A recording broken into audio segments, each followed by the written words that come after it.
Good morning. Ang errands namin ngayon ay dito, La Bella at Tagaytay. Tingnan natin kung anong meron sa lugar na to. Let's go! So right now, dito kami. Yun yung area. Somewhere in Tagaytay. Diba? Ito yung swimming pool nila. Mamaya tingnan natin yan. So ito may ganitong baha sa kanila. So entering muna tayo sa hotel to check our booking. Let's see kung how good is this. Let's go. Ganito yung mga aura dito eh. Para nasa malayo tayong lugar. Diba? Ang ganda. Ang ganda ng interior nila. So may mga ano dito, paintings. Bulol, pero iba yung una kong basa. So yan, may mga paintings sila dito. Yan, pwedeng ano ka muna. Mag-waiting ka muna kasi 2 PM pa yung check-in namin. So, dito lang daw muna kami. Malapit na naman. Buti may delay pa yung dumating yan. So may mga ano dito. Sculpture.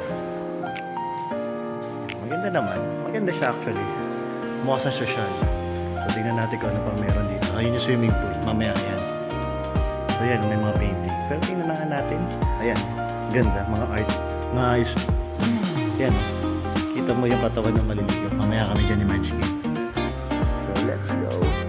Tingnan natin kung ano pa yung something dito. Let's go.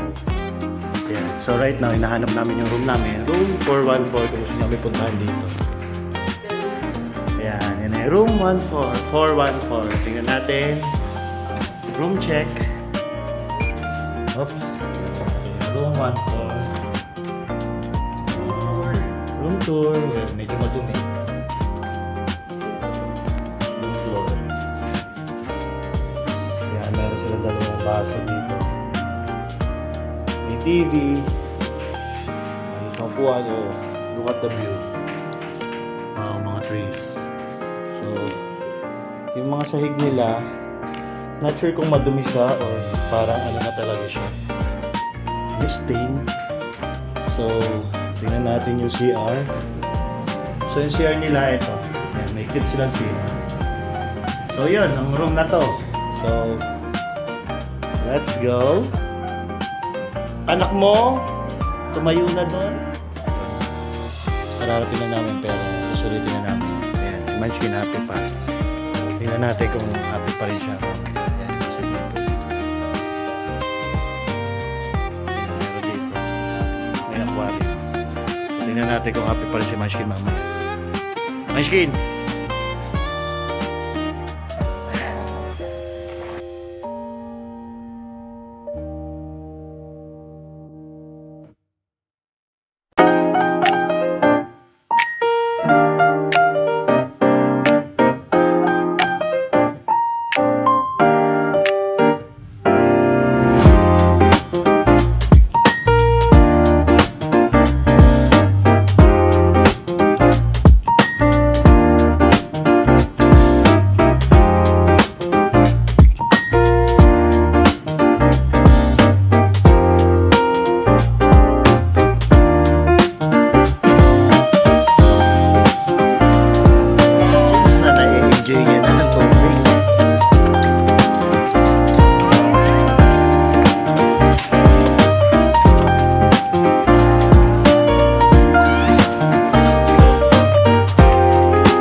Munchkin!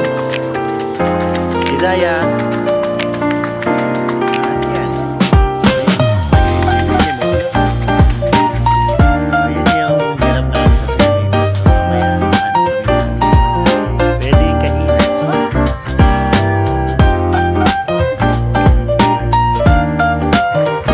Let's go! Ngayon, naglalakad sa area. Well, dito sa area, isa na lang yung kainan na pwede. Actually, itong na book namin, para siyang residential ng mga tingnan mo, may mga cluster. So, para siya isang malaking village na mga hotel. So, yun. Isa lang tayo dito kung kailangan namin lumabas. Doon tayo dito. Kailangan. Ganito pa rin. Ayun, may tricycle lang kami tayo.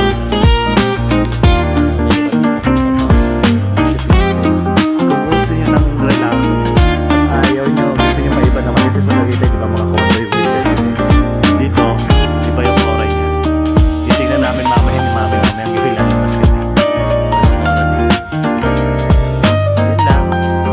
Bella Bella Residence. So it seems na this place before, siguro pre-pandemic, lively kasi parang ang dami ng yan, tulad nito.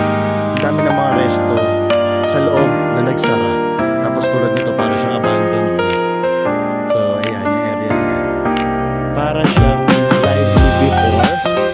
However, due to some circumstances, nag-close na yung iba.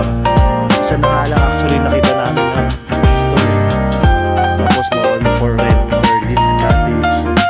So yan, ito siya. So hindi na siya siguro ganun ka-lively as way before. Dami ng for rent na area. On which I think na fully diba, fully established. Tingnan natin to. Isa to sa mga area na hindi nasa mapapa. So blanco na siya. So maybe before ito yung stage. Yan, tsaka ang good thing sa area na to, hindi nila kinakat yung mga trees. So if you will notice, butas pa yung ibang area para lang ma-accommodate yung mga trees. So there. So dito more on cool vibes, reflection, gusto mo reflect, and ang daming mga establishment. So ito ngayon ang La Bella Hotel. Sa La Bella siya. La Bella Hotel.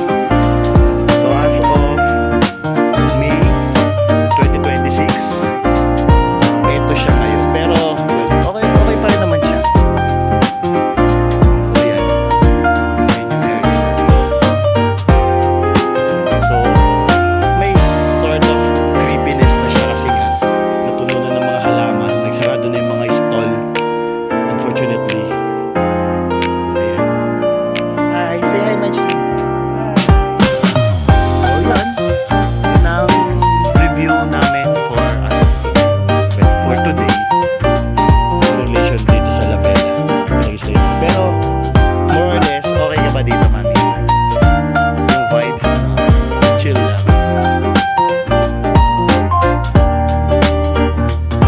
So yun. Bye. And to end the day, so yun nga, lumabas na lang kami to have our lunch. Dinner pala, sorry. And most probably breakfast din and lunch sa labas na lang kami. So ngayon nandito kami having coffee lang sa Starbucks.